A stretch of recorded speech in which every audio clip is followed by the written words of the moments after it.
They say it takes a village to raise a child. Well, the same goes for a Hollywood career. I'm no diva, I don't need an entourage, but I do rely on agents and managers to steer me right. And sometimes I hire a publicist to get the word out about my projects. It's part of the game. Mine is named Anya, and she is a force. Smart, funny, connected. And her husband, Raphael, is a writer like me. So Anya gets creatives. I used to think there was nothing she couldn't handle. A few months ago, things changed.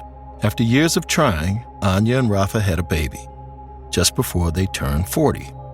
Wanting more space, they moved to a secluded house by a river in Texas, where Rafa grew up. Anya wasn't giving up her career. After maternity leave, she'd work remotely, but I worried for her. She called a lot. She said she was checking in to make sure her underlings were treating me right, but I think she just wanted a connection to her old world, a world where success came easy. Motherhood was hard. She was capable, no question, and Rafa was a doting dad. Still, Anya always looked frazzled and miserable. And baby Santiago, he was adorable, but not an easy kid. Anya was a helper, but she didn't know how to ask for help. A couple weeks back, I got a video call. I braced myself and turned down the volume, expecting to be deafened by the baby's wails. But the Anya I saw was totally different. Her hair was styled, her eyes were bright, and her mind was sharp. I laughed. "Who are you and what the hell have you done with Anya?" She laughed. "That's why I'm calling. Something wild happened. And Rodney, I think you're the only one who will ever believe me." Nothing sounds as sweet as a baby cooing, and nothing drives you as crazy as a baby crying. 4-month-old Santiago wailed while Anya and Raphael watched. Anya was at her wit's end. Santi was nestled in a nice crib, surrounded by toys, clad in a designer onesie, perfectly safe in a big house. He had it good, but still. He cried and cried and cried. Rafa nudged her. "Should we snuggle him some more?" Anya gritted her teeth, ignoring her husband's puppy dog eyes. "No, the blogs say he's gotta tough it out. We all do." She reached over to the table, turned on a baby monitor, then headed for the door. With a sly smile, she said, "Come on, we're late for happy hour." Happy hour for Anya and Rafa used to mean rooftop drinks in Venice Beach or bowling at a Brooklyn dive. But ever since the baby and the move to Texas, it meant having a beer on their back patio while the sun set. Rafa cracked open a Modelo and settled into a chair. He loved this new happy hour. The deck overlooked the banks of the majestic Pecos River. He'd grown up an hour away in El Paso, but it was another world. His family struggled, but against all odds, Rafa moved to LA and made it as a writer. It was never an escape, though. He just wanted enough money to move home, get a house by the river, and live a quiet life with his family. This was bliss. Anya, well, she liked how happy the view made Rafa, and she savored the one beer she allowed herself a week, carefully planned around the baby's feeding schedule. But something about the river set her on edge. Noise never bothered her before. Her old life was a cacophony of flashing cameras, ringing phones, and clinking champagne glasses. She thrived on chaos. Now the loudest thing in Anya's life were her baby and that damn river, always splashing and surging. A powerful current that felt like it was coming right for her. You could hear it with the windows closed, and she wondered if it was what made Santi cry. Maybe her baby was losing his mind, just like she was. At least they could relate on that front. Rafa held his beer out. Anya saw his cheeky grin, and her anxiety subsided. She clinked her beer against his, then took a well-earned sip when the baby monitor chirped. Santi's cries blared in. Anya reached to turn the volume down, but Rafa stood up. "I'm going to check on him. Sorry, babe. I can't not." He set his beer down and ambled in. Anya sank in her chair and watched the sun dip below the horizon. The sky went dark and so did her mood. How was Rafa so much more attuned to the baby's needs? She reminded herself. Santi was their miracle child, And now they had it all. But having it all felt both like too much and not enough. Guilt and anger bubbled within her. She wanted to scream, but the wind beat her to it. A fierce gale kicked up, whistling through the trees, eerie and sorrowful, like a wailing woman, even louder than the baby's cries on the monitor. The sky got darker, and night seemed to fall at once. The river flowed faster. Anya blinked and realized someone stood in the river, stock still, even as the current rushed past. A woman with long, stringy, wet black hair, wearing a tattered white robe. She lifted her hand to point a gnarled, bony finger right at Anya. Anya whipped around and screamed for Rafa. Someone was out there. She turned back to the river to get a better look, but the woman was gone. She called Rafa again, hoping he'd hear her over the wind. Then she heard him, whispering softly over the monitor. "Come on, kiddo. Mommy's freaking out again." That stung, but Anya had bigger things to worry about. Rafa rushed out with the baby. Anya pointed at the river. There was a woman there, but all Rafa saw was a tree branch float by, jutting from the water like a skeletal hand. He told Anya that she'd just seen some debris. She shrugged. Maybe he was right. Rafa handed her the baby, telling Santi to cheer Mommy up. But Santi took one look at his mother's wild eyes and burst into tears. Anya bounced him softly, but she couldn't soothe him. Rafa held his arms out, and Anya handed her son back with a relieved sigh.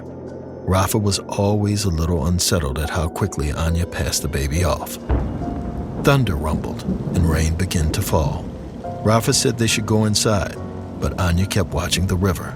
He took her hand. "We're alone. There's nobody out here to hurt us." Anya shook her head. "Or help us." The storm raged on. Rafa sat at the kitchen table, noodling away at screenplay ideas in his notebook. The baby was asleep in the nursery, so Anya kept the monitor close as she perched on the couch, checking her work email, even though she was on leave. She was addicted to monitoring her team. Reading the messages felt like a lifeline. The storm made that hard. The Wi-Fi was spotty and the wind shrieked. Anya glanced out of the front window at the winding dirt road that stretched across the country. She raised an eyebrow, because down the road, headlights shone. Pretty rare for such a remote spot. Anya called Rafa in to look. He frowned, then said the car probably belonged to Tim, the old rancher who lived a half-mile down the road. Tim knew better than to drive in a storm, but then again, the car wasn't moving. It was just parked there. Rafa saw Anya's eyes widen and her ears draw back, like a spooked cat. He shut the curtains, winked, and told her to get back to spying on her coworkers. Whatever was out there didn't matter. Anya smiled, grateful, and pulled him in for a kiss as the power went out. Rafa and Anya gasped, then burst out laughing. This was so ridiculous. They headed for the kitchen to grab some candles when they heard a knock at the door. Anya's smile faded. Rafa told her it was the wind or a branch hitting the door. Anya almost believed him until they heard another louder knock. A frail woman's voice cried, "Help me." Anya moved for the door, but Rafa pulled her back. With a hint of panic, he said to ignore it, but the voice outside asked for help again, and Anya couldn't stop herself. She opened the door as lightning crackled outside. She faced the monstrous woman she'd seen in the river.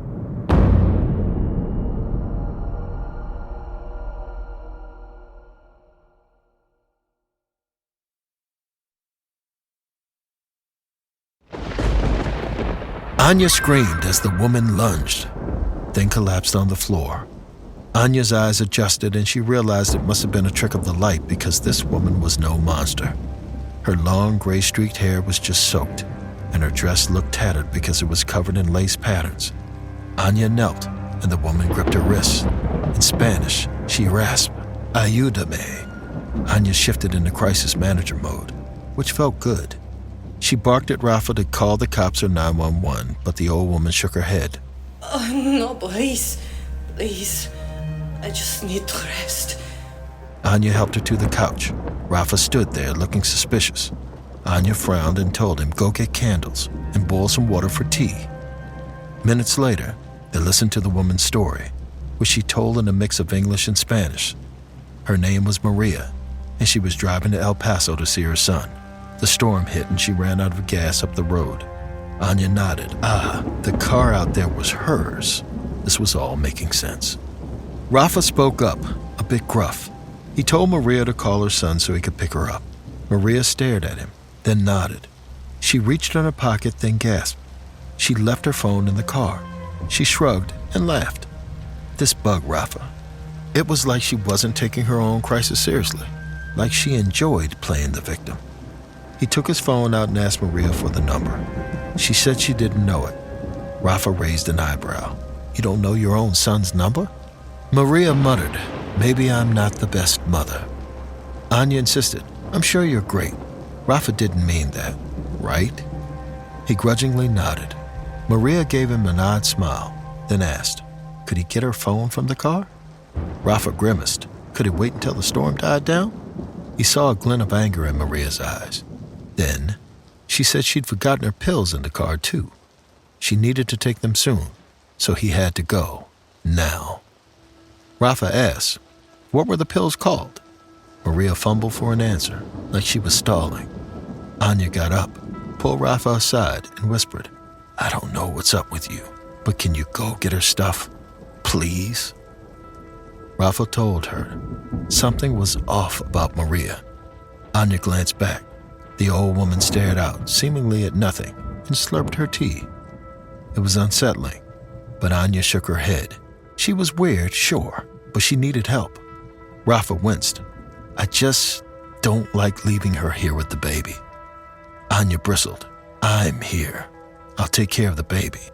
Rafa, you know I can handle it, right? It took Rafa a bit too long to nod, but Anya pretended not to notice. She kissed his cheek anyway, and he headed out into the storm. Anya moved to close the door when the wind kicked up and slammed it shut. Now, Santi's cries rang out from the baby monitor and from down the hall. It was surround sound sorrow, so Anya rushed to turn the monitor down. She apologized, but Maria's eyes lit up. Her breath quickened, and she asked, You have a child? Anya said she did, and she'd be right back after she took care of him. Meanwhile, Rafa trudged across the dirt road, now an endless mud puddle. The headlights from Maria's car beckoned him like a lighthouse, but he never actually seemed to get to it. She'd parked further than he thought, practically at old Tim's house, a 10-minute walk away. Rafa grunted. Why couldn't Maria have bothered Tim? Finally, he got to the car and realized that something was off here too. For starters, it was a pickup truck. It was still idling, and there was a half a tank of gas left, so Maria hadn't run out. There was a sexy hula girl affixed to the dashboard and a cowboy's pendant hanging from the rear view. Rafa was pretty sure this wasn't Maria's car. In fact, it looked a whole lot like Tim's truck. Rafa pulled his phone out, hoping he'd save Tim's number. Luckily, he had. He dialed and heard ringing nearby.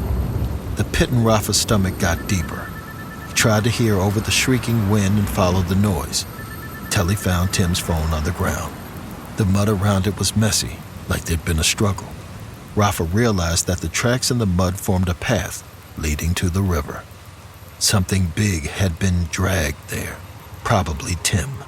But Rafa couldn't stick around to find out. He had to get home to his family. Back in the nursery, Anya held Santi while he wailed. She'd fed him and cuddled him, but he wouldn't quit. She circled the room, feeling helpless. Then she stopped. Maria stood in the doorway. Anya apologized for the noise, but Maria waved her hand and walked in. Her stride was commanding, her gaze full of compassion. She reached out, and a grateful Anya handed her the baby. Maria smiled at Santi. I wish I could hold my son like this again. Anya nodded. They grow up fast, huh? Sadness clouded Maria's face. Some do. Santi stopped crying, and Anya started crying. She apologized again, moving to the cribside table. She sniffled, tidying up toys and the baby monitor while she poured her heart out. She couldn't wait until Santi was older, until they could bond over movies or books, until she could take him to Paris or give him dating advice. She'd be a great mom someday. She just wasn't sure she was one now. Her admission hung in the air until Maria asked, "Do you know what that makes you?" Anya nodded wryly, remembering what she'd heard from friends, family, and the mommy influencers she followed. "I know, it makes me just like every mom." Maria set the baby in his crib and glared, her eyes full of hatred. "No, dear, it makes you unworthy of being his mother." Then she lunged at Anya. 10 minutes later, Rafa rushed to his door, breathless and terrified. He just called the cops, begging them to send someone their way. They said they would, but in the storm it would take an hour. Rafa cursed himself for moving to such a remote place. What was he thinking? He felt like a failure. Rafa stumbled into his dark house, fearing the worst. Instead, he saw domestic bliss. Anya sat on the couch, cradling their baby. Candles flickered softly on the tables around her, bathing her in a holy glow. She looked like a Renaissance painting. Rafa tried to fill her in, but Anya put a finger to her lips and nodded at the baby. Santi was quiet, not asleep, but awake, staring up at his mom with big, curious eyes. Rafa asked, "What happened to Maria?" Anya calmly told Rafa that he was right. Maria was unstable. After she tried to attack her, Anya forced her out of the house.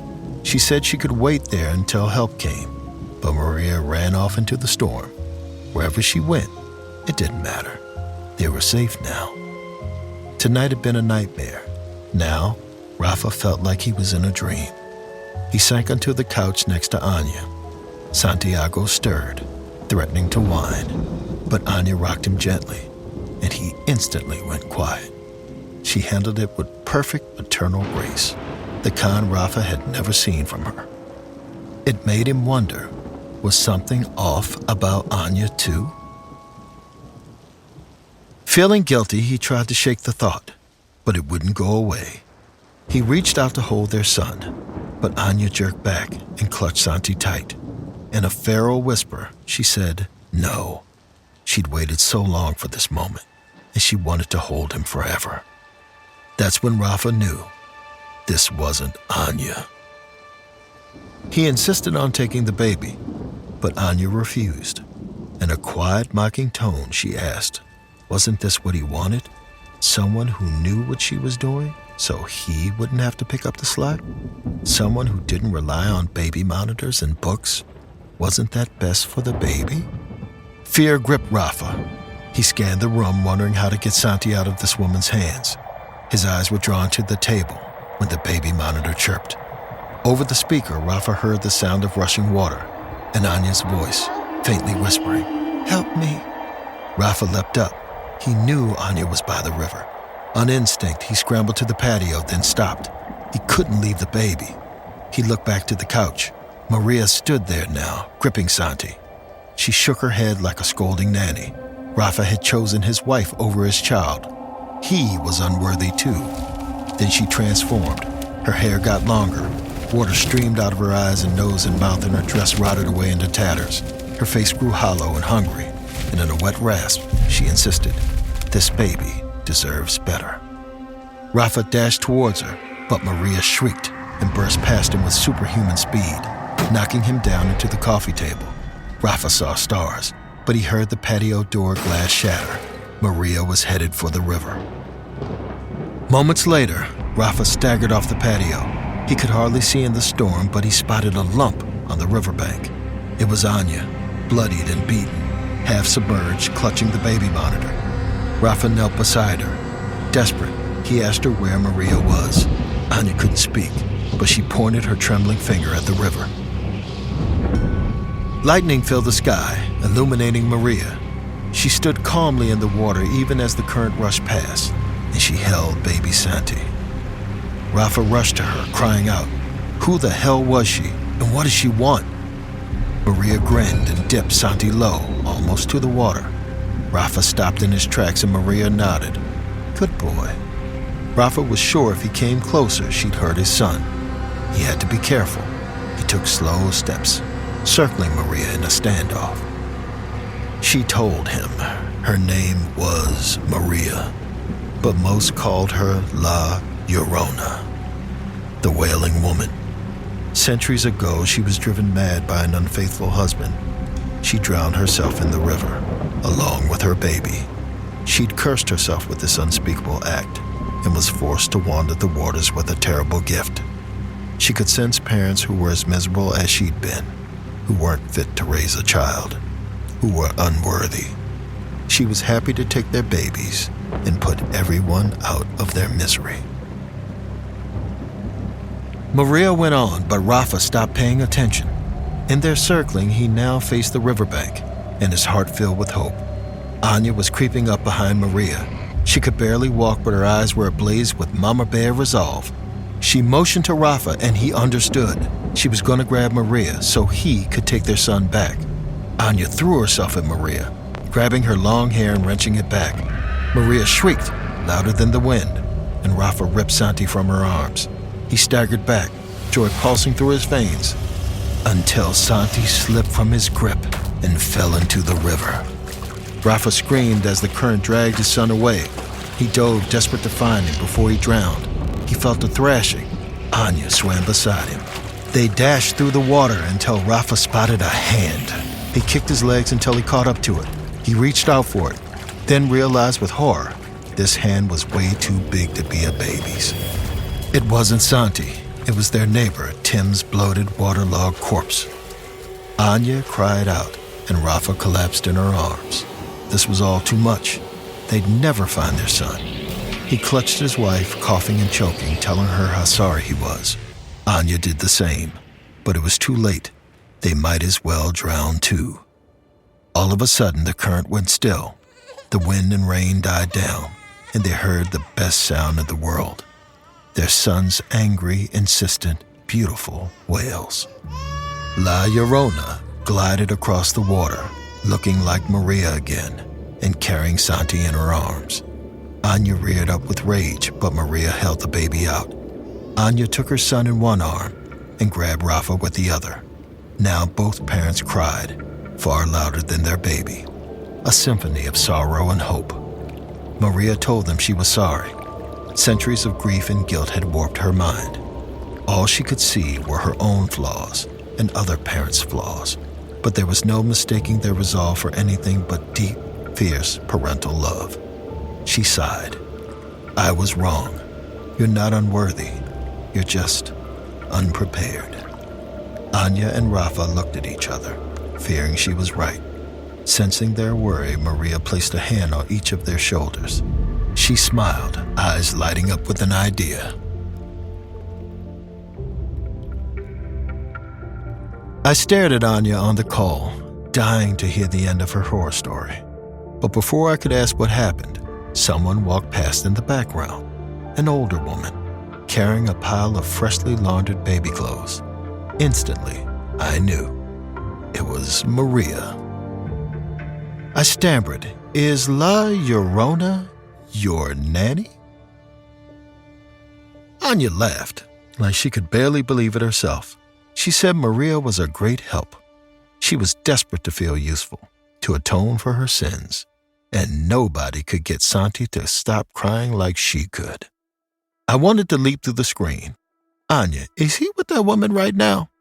Anya laughed. "No, Santi's right here." She bent down, reaching for a carrier, and pulled up Santiago. He nestled in his mom's arms, gurgling and giggling.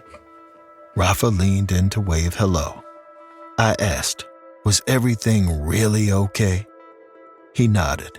"Takes a village, right? Honestly, Rodney, we've never been happier."